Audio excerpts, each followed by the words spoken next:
Study IQ IAS, अब तैयारी हुई अफोर्डेबल। नमस्कार दोस्तों एक बार फिर से किसानों का जो मुद्दा है वो काफी लाइमलाइट में आ गया है। आई एम श्योर आप कल से देख रहे होंगे कि दिल्ली चलो मार्च ये निकाला जा रहा है किसानों के द्वारा, और यहां पर जो सरकार है उन्होंने पूरा जो हरियाणा और पंजाब का बॉर्डर है वो सील कर दिया है। दिल्ली पुलिस हाई अलर्ट पर है। ये आप देख सकते हो, फार्मर्स दिल्ली चलो protest, iron nails cement barricades awaits demonstration in Haryana. तो इसको डिटेल से समझेंगे कि इस बार हो क्या रहा है, इस बार किसानों की मांग क्या है, यहां पर सरकार क्या इंतजाम कर रही है। काफी कुछ आपको जानने को मिलेगा और जो पूरा मुद्दा है वो आपको समझ में आ जाएगा। चलिए आगे बढ़ते हैं, लेकिन उससे पहले ध्यान रखिएगा, आप में से जो भी लोग यूपीएससी की प्रिपरेशन कर रहे हैं हमारा फाउंडेशन बैच ले सकते हैं। ये फाउंडेशन बैच के अंदर आपको पूरी तैयारी कराई जाती है, मतलब जो प्रीलिम्स मेंस इंटरव्यू सब कुछ आपको मिलता है। इनफैक्ट इसके अंदर आपको पर्सनल मेंटर भी अलॉट किया जाता है। ये पर्सनल मेंटर से आप लगातार कनेक्ट रहते हैं, कभी भी कोई भी डाउट हो तो आप उनसे पूछ पाएंगे। और इसके अलावा अगर आप इस साल का प्रीलिम्स का एग्जाम दे रहे हैं 26 मई को, तो वो क्रैक करने के लिए ये जो SIP प्लस है ये आपकी काफी मदद कर सकता है। तो इसको अवेल करने के लिए हमारे वेबसाइट ऐप पर जाइए या फिर कमेंट सेक्शन में लिंक है और यूज करना है कोड अंकित लाइव ताकि आपको मैक्सिमम डिस्काउंट मिल जाए। और इसके अलावा अगर आप MCQs अटेम्प्ट करना चाहते हैं तो मेरे इंस्टा पेज पर जा सकते हैं, वहां पर स्टोरीज में जितने भी MCQs हैं उसको आप अटेम्प्ट कर पाएंगे। चलिए शुरुआत करते हैं और सबसे पहले ये देखते हैं कि एग्जैक्टली हुआ क्या है।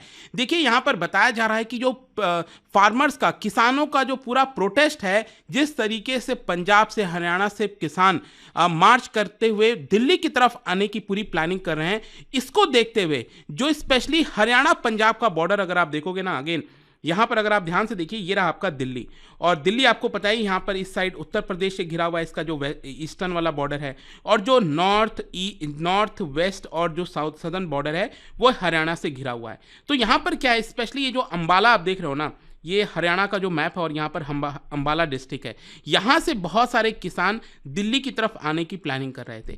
तो स्पेशली क्या किया गया है अब कि ये 7 डिस्ट्रिक्ट है हरियाणा के, ये सिरसा हो गया, फतेहाबाद हो गया, जिंद हो गया, यहाँ पर ये हो गया कैथल, अंबाला जो मैंने आपको बताया, और साथ ही साथ पंचकुला, ये सातों के सातों डिस्ट्रिक्ट क्या हुआ है, यहाँ पर पूरी तरह से ब्लॉक कर दिया गया है ताकि जो किसान है वो दिल्ली की तरफ ना आ सके। और साथ ही साथ यहाँ पर बताया जा रहा है इन सातों डिस्ट्रिक्ट में 13 फरवरी तक, क्योंकि ये जो पूरा प्रदर्शन और ये जो पूरा प्रोटेस्ट निकाला जाएगा और किसानों का जो दिल्ली चलो मार्च है वो 13 फरवरी का एक्चुअली प्लान किया गया है।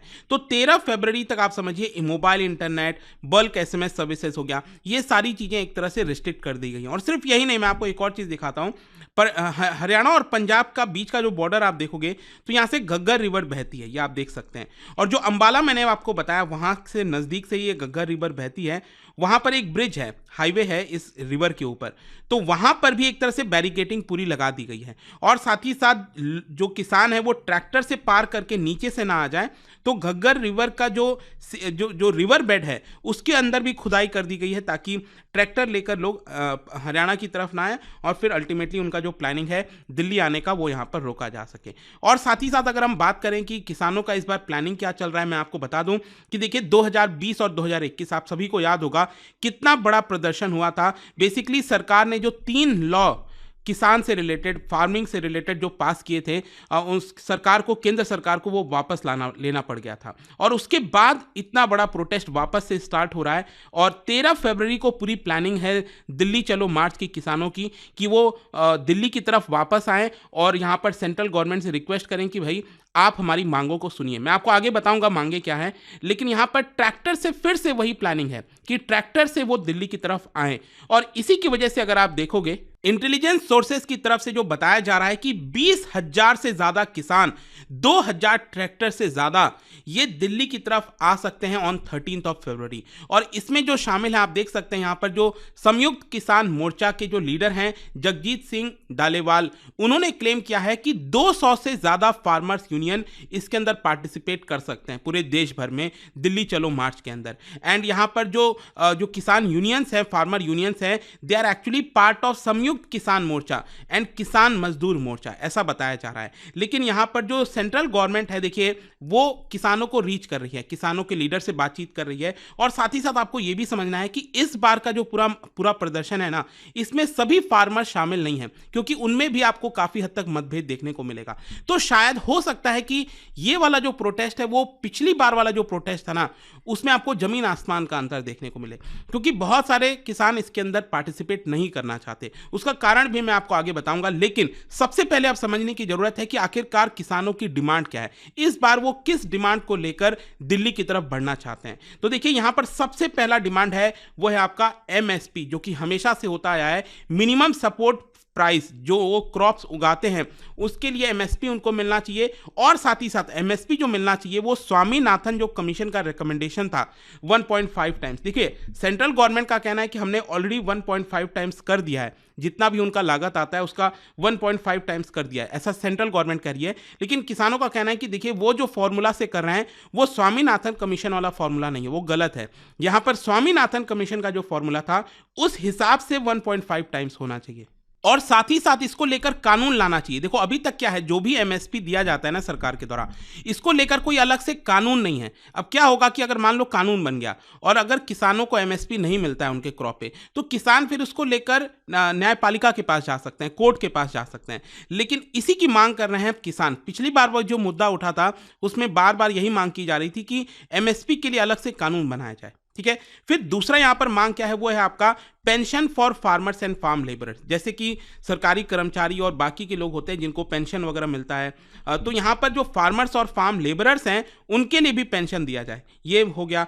फिर दूसरा यहां पर आपको पता है कि किसान काफी सारा कर्ज ले रखे हैं, तो जो फार्म डेट वेवर है ये भी एक बड़ा मांग है, मतलब कि जो भी कर्ज लिया हुआ है उसको माफ कर दिया जाए, ये एक बड़ी मांग की जा रही है किसानों के द्वारा। और उसके अलावा आपको पता होगा उत्तर प्रदेश के अंदर एक इंसिडेंट हुआ था, वायलेंस हुआ था लखीमपुर खेरी में, एक जगह है, और वहां पर कई सारे केसेस दर्ज किए गए थे किसानों के ऊपर। तो एक तो उनके ऊपर से केसेस हटाया जाए और साथ ही साथ जो विक्टिम्स थे उनको जस्टिस दिलाया जाए।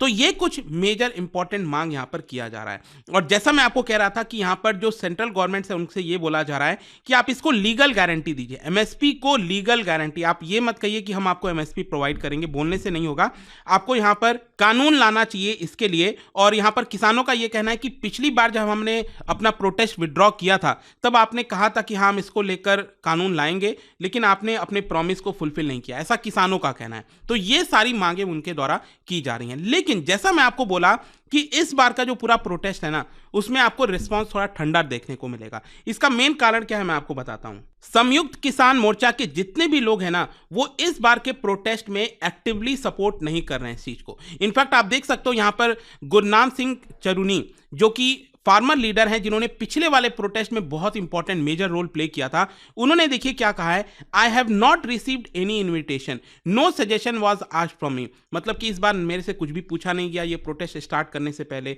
तो यहां पर मुझे नहीं लगता कि मैं इसके अंदर पार्टिसिपेट करने वाला हूं। The participating farmers didn't even speak with संयुक्त किसान मोर्चा।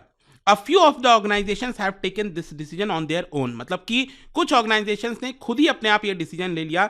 तो कहीं ना कहीं इस बार आपको दिख रहा होगा कि किसानों के यूनियंस के अंदर ही अपने आप में काफी ज्यादा मतभेद है। This is the wrong way. और इसके साथ साथ इनफैक्ट राकेश टिकैत, आपको पता ही होगा पिछला वाला जो प्रोटेस्ट था उसमें एक अहम चेहरा थे राकेश टिकैत, तो इस बार उनकी तरफ से कोई अभी कंफर्मेशन नहीं आया है।